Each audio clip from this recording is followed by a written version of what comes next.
Good morning and welcome to this news update on the latest in regard to the missing plane, the plane that went missing last evening.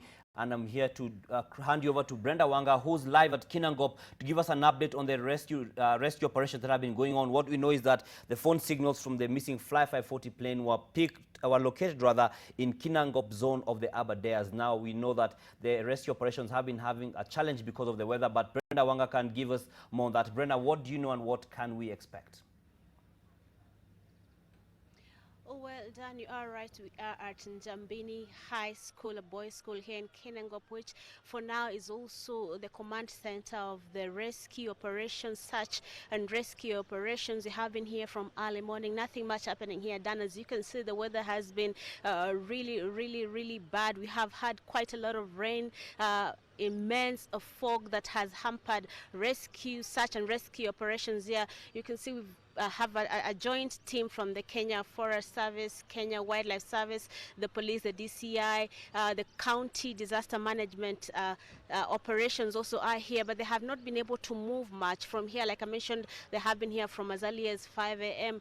The weather just hampering attempts to even get the choppers that have been availed for this exercise to take off and just go and do that search. Like I mentioned earlier, information we had got was that the last phone signals from the some of the occupants of that ill-fated plane were picked from the Kinangop area of the Aberdares region, but the officers here tell us it is impossible to actually go airborne and try and locate the plane from the air, because they're saying that if they start moving from here by foot, it will be impossible to find where the plane is. They need at least to know the coordinates, the approximate coordinates, for them to be able then to map out the route that they will use to reach the plane. As of this moment, we do not know whether there were any survivors or not on that plane. We've seen a few of the relatives of the people who are on that plane already gathering here just to try and get some information on what happened, what transpired, the fate of their loved ones.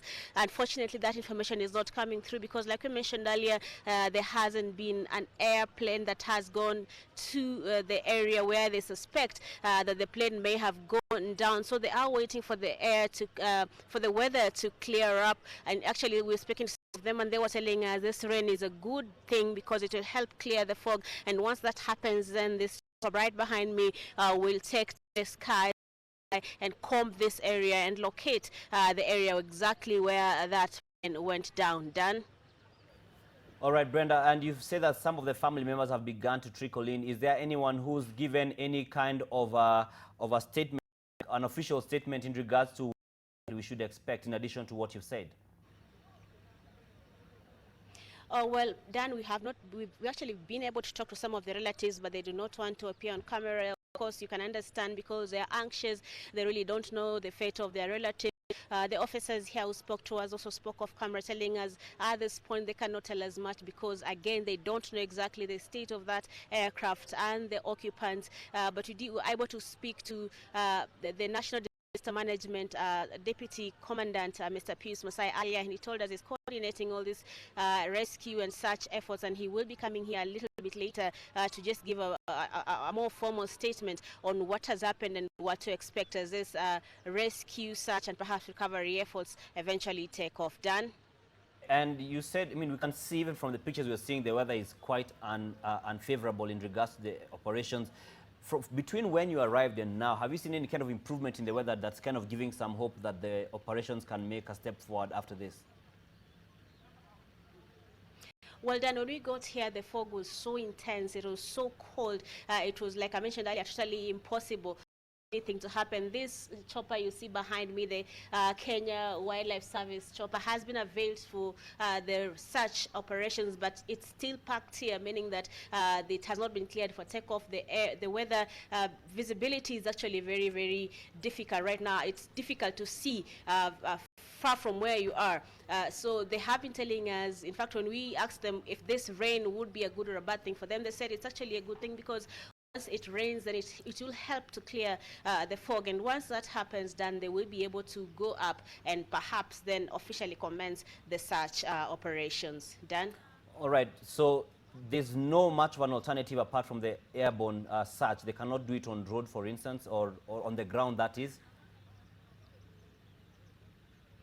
Well, to do it on the ground down, they will have to at least have an idea of where they are heading. The Aberdares is a very vast area. They tell us they cannot allow people, they cannot allow their teams to just get out of here and start walking without any indication of where they are going. That will take probably days for them to even get to the plane is. So their only best bet is actually to go airborne, try and locate where the plane is, get the coordinates of that area, and then dispatch the teams on foot to go to the site of the crash. Dan? Okay, thank you very much, Brenda Wanga, who's coming to us from Njambini in Kinangop, and she's following up that story on the plane that went missing. As she said, it is impossible to go airborne right now, according to the rescue team officials, because of the weather that's there. And so we shall be following up with her in not too long when we come back on air with NTV today. She said that Piers Masai, who's the boss of the NDOC, she says that Piers has indicated that he shall be given a more formal statement on the same. What we also know happening here in Nairobi is that the families and next of kin of the passengers and crew of the plane, that is which registration number is 5YCAC, have been asked to convene at Western Hotel for more information in regard to the plane and their relatives and whatever else can be given. And this request was made by the management of Fly 540, that's the East African farm. And we know that they said, as at last night, they said that the location of the plane was still unknown. And now we know that, like Brenda has also reiterated, that the phone signals from the missing Fly 540 plane was located in the Kinangop zone of the Aberdares, which is where she is and where the pictures on the side of the screen are running from.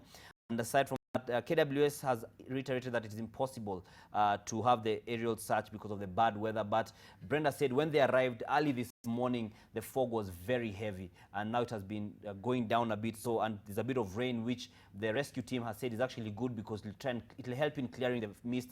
Then we can have some progress in regards to the search and rescue. The families are really, you can imagine the kind of situation they're in, the anxiety they're in right now as they try to figure out what could be the fate of their loved ones in regards to this accident. And so we know it's a joint effort, not only by the KCAA and the KWS, as also the county disaster operations. The team is on location, which is helping with this, as well as other teams. It's a multi-agency kind of that's ongoing there at the Aberdares, that is in Kinangop. And so we shall be getting more updates from Brenda Wanga, as well as any information that will be coming out of Western Hotel in Nairobi, where the family members who have not been able to go to Kinangop are meant to be convening to get any updates in regards to their relatives and their loved ones and their kin who are in the plane.